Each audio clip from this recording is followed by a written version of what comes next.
The development of a heavy-duty military Jeep began at the Lamborghini farm in the mid-1970s. The American company Mobility Technology International, a little-known but ambitious enterprise, set its sights on creating a vehicle capable of replacing the traditional Jeep in the U.S. Army. Naturally, the manufacturer of that very traditional Jeep, AM General, a division of American Motors, was also actively working on its own project, which eventually resulted in the Hummer we all know today. However, back in the mid-70s, the Hummer was still a long way off, and Mobility Technology International could very well have expected success. At least that's what they thought. Lamborghini, for its part, welcomed the unexpected order. The Italian manufacturer of exclusive sports cars was already in a precarious financial situation, and in such circumstances, they wouldn't have hesitated to look back at their roots. After all, until 1963, they were a major agricultural equipment factory, producing tractors among other things. So why not revisit their past? The project was immediately assigned the designation LM for Lamborghini Military. However, Lamborghini reluctantly had to abandon the idea of using their own engines. This wasn't so much for political reasons as it was for purely practical ones. For the harsh conditions of near-combat situations, their engines were simply too temperamental. Something simpler, easier to repair, and less powerful was needed. The choice fell on a Chrysler V8 engine, which was installed in the rear of a tubular space frame. This was all covered by a rather basic, well, you could hardly call it a body. It didn't even have doors. The finished vehicle was unveiled at the 1977 Geneva Motor Show under the name Lamborghini Cheetah, a subspecies of the African leopard. Immediately after the show, it was airlifted to the United States for testing in desert conditions. The vehicle performed poorly in these tests. What's more, the American generals, upon learning that the vehicle intended for them was being developed by an Italian company teetering on the brink of bankruptcy, outright revoked the tender from Mobility Technology International. The reasoning was that the Jeep was a purely American vehicle.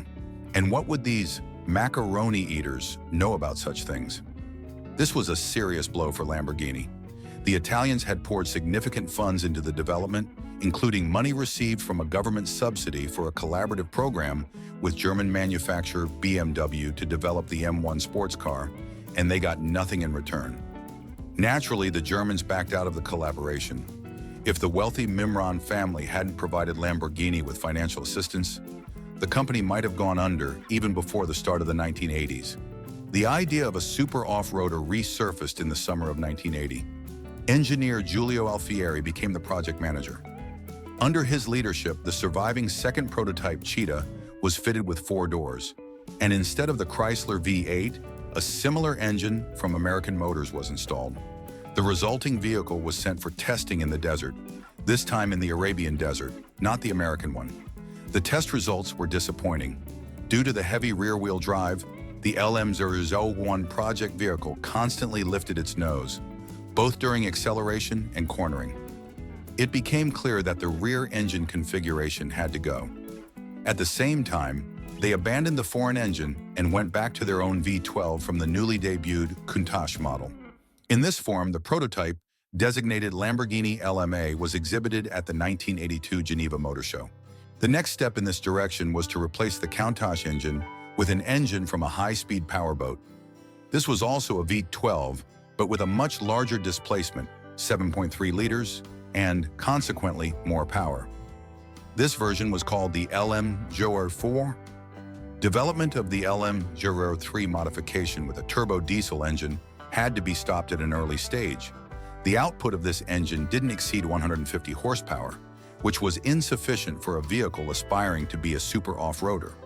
However, the next version, the LM002, with the engine from the current production Countach, a 5.2-liter V12 producing 426 horsepower, was deemed optimal and approved for series production. Its production was launched in the spring of 1986, exactly 9 years after the first public demonstration of an all-wheel drive off-road vehicle bearing the Lamborghini name. Before the arrival of the Hummer, the LM002 was truly unique. A 3-ton Jeep capable of reaching speeds of up to 200 kilometers per hour. No one other than the small Italian firm Lamborghini offered such a product. Of course, the vehicle cost a considerable amount of money. In West Germany, for example, the asking price was 278,000 marks, and it certainly wasn't fuel efficient.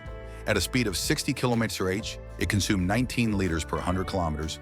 At 100 km/h, 26 liters. At 130 km/h, 34 liters.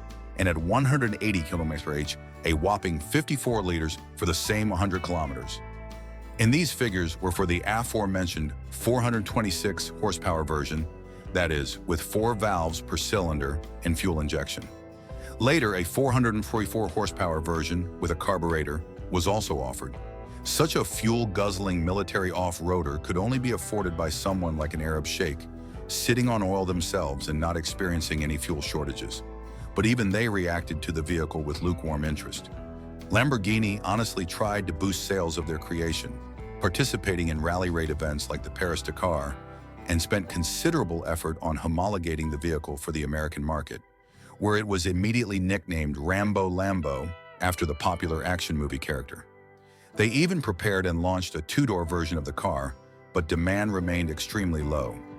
Even the extravagant Mini Rambo, created by the Bertini design house using the underpinnings of the Lamborghini LM002 and showcased at the 1988 Turin Motor Show, failed to make a significant impression on potential customers. It all ended as it was bound to. In 1991, the production of the huge, noisy, incredibly fuel-thirsty, and incredibly expensive Jeep was finally discontinued. The widespread obsession with SUVs was still no more than 5 years away.